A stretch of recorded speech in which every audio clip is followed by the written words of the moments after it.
ಆತ್ಮೀಯ ಬಂಧುಗಳೇ, ಶ್ರೀಮದ್ ಭಗವದ್ಗೀತೆ ತತ್ವ ವಿವೇಚನಿ ಟೀಕಾ ಅಧ್ಯಾಯ 4 ಜ್ಞಾನ ಕರ್ಮ ಸನ್ಯಾಸ ಯೋಗ.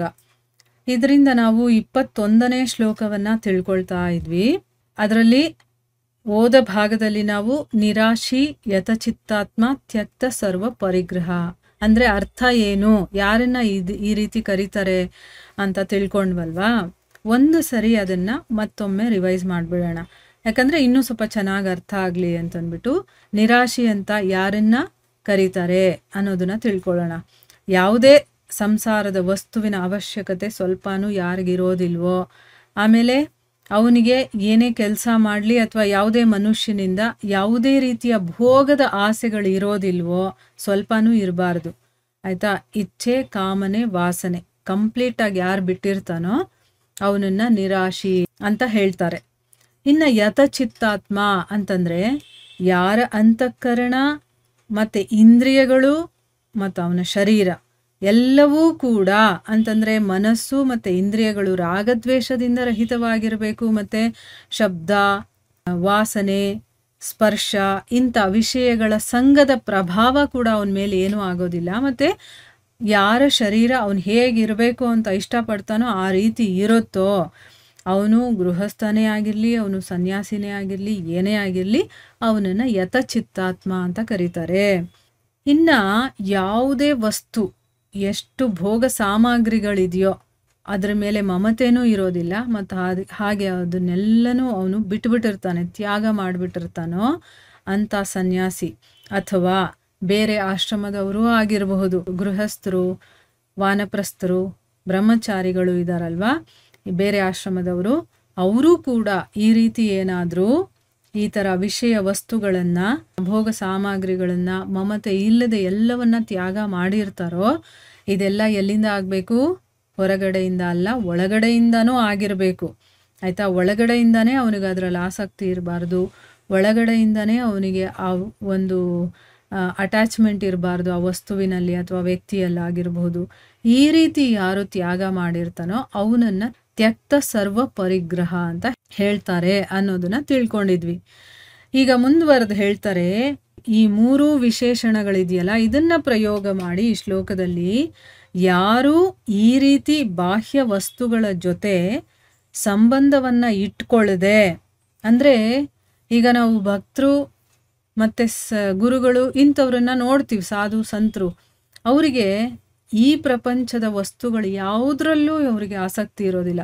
ಈಗ ಅವ್ರ ಮನೆಗಳಿಗೆ ಹೋಗಿ ನೋಡಿದಾಗ ಬರೀ ಅಡುಗೆ ಮಾಡೋಕ್ಕೆ ಏನು ಬೇಕೋ ಅಷ್ಟಿರುತ್ತೆ, ಮಲಗಕ್ಕೆ ಒಂದು ಮಂಚ ಇರುತ್ತೆ, ಇಲ್ಲಾಂದರೆ ಕೆಳಗೆ ಮಲ್ಕೊಳ್ತಾರೆ ಅಷ್ಟೇ. ಅವ್ರ ಮನೇಲಿ ಏನೂ ಇರೋದಿಲ್ಲ ವಸ್ತುಗಳು. ಹೆಚ್ಚಾಗಿ ಬೇಡದೇ ಇರುವಂಥ ವಸ್ತುಗಳು ನಮ್ಮ ಮನೇಲಿ ಎಷ್ಟಿರುತ್ತೆ, ಎಲ್ಲ ತುಂಬ್ಕೊಂಡಿರ್ತೀವಿ. ನಮಗೆ ಅದು ಬೇಕು ಇದು ಬೇಕು, ಎಲ್ಲದ್ರ ಬಗ್ಗೆನೂ ನಮ್ಗೆ ಆಸಕ್ತಿ ಅಲ್ವಾ.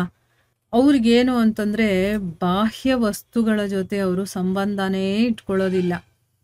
ಅವ್ರು ಯಾವಾಗಲೂ ಅಂತರಾತ್ಮದಲ್ಲೇ ಸಂತುಷ್ಟರಾಗಿರ್ತಾರೆ. ನಮಗೇನು ಅಂತಂದರೆ ನಮ್ಮ ಮನೇಲಿ ದೊಡ್ಡ ಟಿ ವಿ ಇರಬೇಕು, ಆಗ ನನ್ನ ಮನ್ಸಿಗೆ ಸಂತೋಷ ಸಿಗೋದು. ದೊಡ್ಡ ಮನೆ ಇರಬೇಕು, ಅದರಲ್ಲಿ ನನಗೆ ಕೆಲಸ ಮಾಡೋಕ್ಕೂ ಆಗಲ್ಲ, ನಡೆದಾಡೋಕ್ಕೂ ಕಷ್ಟ, ಅಷ್ಟು ದೊಡ್ಡ ಮನೆ ಇರಬೇಕು ನನಗೆ, ಆದರೂ ಇರಬೇಕು, ಆಗಲೇ ನನ್ನ ಸಂತೋಷ.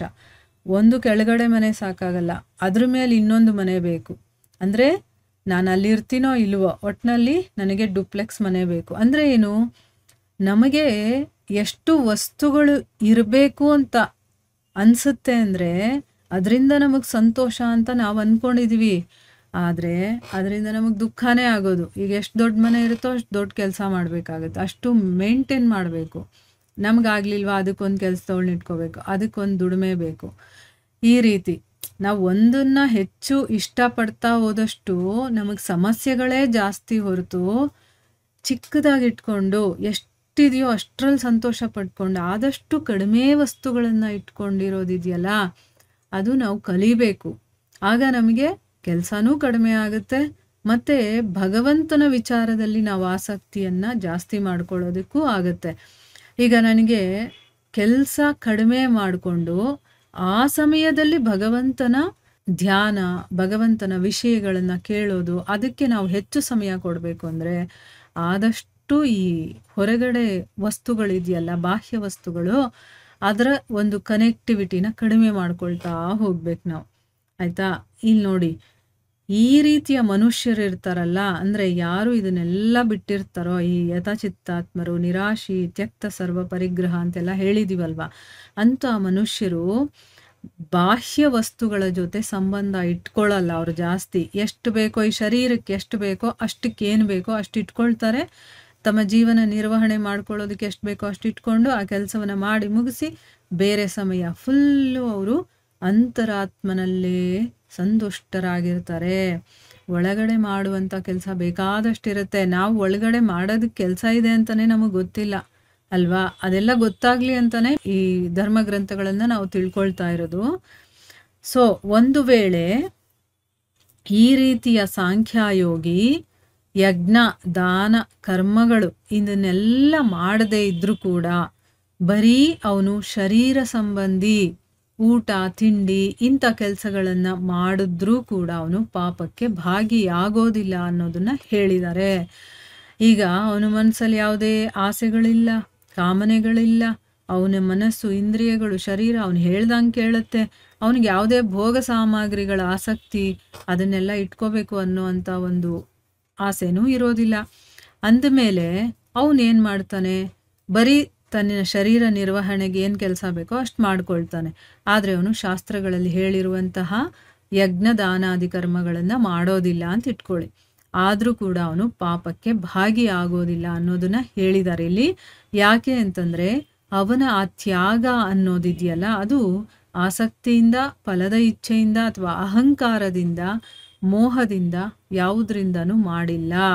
ಅಂದರೆ ಅವನು ಏನೇ ಕೆಲಸ ಮಾಡಿದ್ರೂ ಕೂಡ, ಅಂದರೆ ಈಗ ಯಜ್ಞ ದಾನ ಕರ್ಮ ಇದನ್ನೆಲ್ಲ ಬಿಟ್ಟಿದ್ರೂ ಕೂಡ ಅವನು ಯಾವುದೋ ಒಂದು ಆಸಕ್ತಿ ಇಟ್ಕೊಂಡು ಬಿಟ್ಟಿಲ್ಲ. ಈಗ ನಾವೇನಾದರೂ ಬಿಡ್ತೀವಿ ಅಂದರೆ ಅದು ತೋರಿಕೆಗಿರುತ್ತೆ, ಬೇರೆಯವ್ರು ನೋಡಲಿ ಅಂತ, ಅಥವಾ ನನಗಿನ್ನೇನೋ ಸಿಗುತ್ತೆ ಅಂತ, ಅಥವಾ ನನಗೆ ಅಹಂಕಾರ ಇರುತ್ತೆ, ನಾನೇ ಬಿಟ್ಟಿರೋದು ನೋಡು ಬೇರೆಯವ್ರು ಬಿಡೋಕ್ಕಾಗುತ್ತಾ, ಅಂದರೆ ಆ ಒಂದು ಭಾವನೆ ನಮ್ಮಲ್ಲಿ ಇರುತ್ತಲ್ವಾ.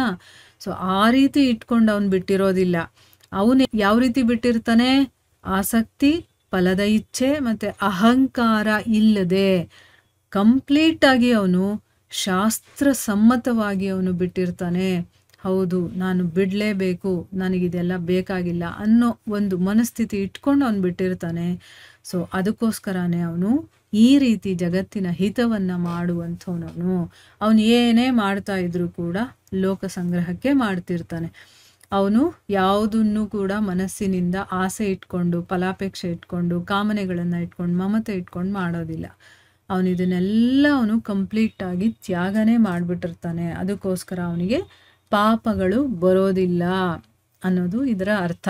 ಸೊ ಯಜ್ಞದಾನ ಕರ್ಮಗಳನ್ನು ಮಾಡಲೇಬೇಕು ಅಂತ ಯಾರಿಗೆ ಹೇಳಿರೋದು? ಯಾರು ಈ ರೀತಿ ಎಲ್ಲ ಮಾಡೋಕ್ಕಾಗೋದಿಲ್ವೋ, ಆಸೆನೂ ಇಟ್ಕೊಂಡಿರ್ತಾರೆ ಅವರು, ಆಸೆಗಳಿರುತ್ತೆ, ಇನ್ನೂ ನಮಗೆ ಅಹಂಕಾರ ಇರುತ್ತೆ, ಮಮತೆ ಇರುತ್ತೆ, ಅವರೆಲ್ಲರೂ ಕೂಡ ಯಜ್ಞದಾನ ಕರ್ಮಗಳನ್ನು ಮಾಡಲೇಬೇಕು.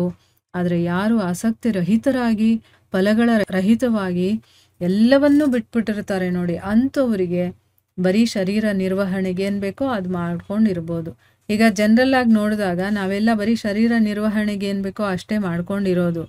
ಈಗೇನೋ ಯಾರೋ ಒಬ್ಬ ಗುರುಗಳ ಒಂದು ಕೃಪೆ ನಮ್ಮ ಮೇಲೆ ಆಗಿನೋ, ಭಗವಂತನ ಕೃಪೆ ನಮ್ಮ ಮೇಲೆ ಆಗಿನೋ ನಾವು ಧರ್ಮಗ್ರಂಥಗಳನ್ನು ಓದೋ ಮಟ್ಟಕ್ಕೆ ಬಂದಿದ್ದೀವಿ.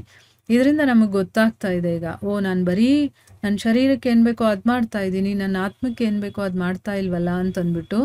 ಆಮೇಲೆ ಏನು ಮಾಡಬೇಕು ಏನು ಮಾಡಬಾರ್ದು ಅದು ಗೊತ್ತಿರಲಿಲ್ಲ ನಮಗೆ. ಈಗ ನಾವು ಅದನ್ನು ಗೊತ್ತು ಮಾಡಿಕೊಂಡು ಈಗ ನಾವು ನಮ್ಮ ಜೀವನದಲ್ಲಿ ಒಂದೊಂದಾಗಿ ಅಳವಡಿಸ್ಕೊಳ್ತಾ ಇದ್ವಿ. ಯಾವಾಗ ನಮ್ಮಲ್ಲಿ ಕಾಮನೆಗಳೇ ಇರೋದಿಲ್ವೋ, ಈ ಒಂದು ಭೌತಿಕ ಪ್ರಪಂಚದಲ್ಲಿ ಯಾವುದೇ ಅಟ್ಯಾಚ್ಮೆಂಟ್ ಇರೋದಿಲ್ವೋ, ಎಲ್ಲವನ್ನ ನಾವು ಬಿಟ್ಬಿಟ್ಟಿರ್ತೀವೋ, ಶರೀರ ಮನಸ್ಸು ಬುದ್ಧಿ ಎಲ್ಲ ನಾವು ಹೇಳ್ದಂಗೆ ಕೇಳುತ್ತೋ, ಆವಾಗ ನಾವು ಕೂಡ ಯಜ್ಞದಾನಾದಿ ಕರ್ಮಗಳನ್ನು ಮಾಡಲಿಲ್ಲ ಅಂತಂದ್ರೂ ಆಗುತ್ತೆ. ಬರೀ ನಮ್ಮ ಶರೀರ ನಿರ್ವಹಣೆ ಮಾಡಿಕೊಂಡು ನಮ್ಮೊಳಗಡೆ ನಾವು ಆತ್ಮದಲ್ಲೇ ತೃಪ್ತರಾಗಿರೋದನ್ನು ನಾವು ಯಾವಾಗ ಆ ಸ್ಥಿತಿಗೆ ಬರ್ತೀವೋ ಆಗ ನಾವು ಇದನ್ನೆಲ್ಲ ಬಿಡಬಹುದು ಅನ್ನೋದನ್ನ ಇಲ್ಲಿ ನಾವು ತಿಳ್ಕೊಂಡ್ವಿ. ಇಲ್ಲಿಗೆ ನಾವು ನಿಲ್ಲಿಸೋಣ. ಹರೇ ಕೃಷ್ಣ.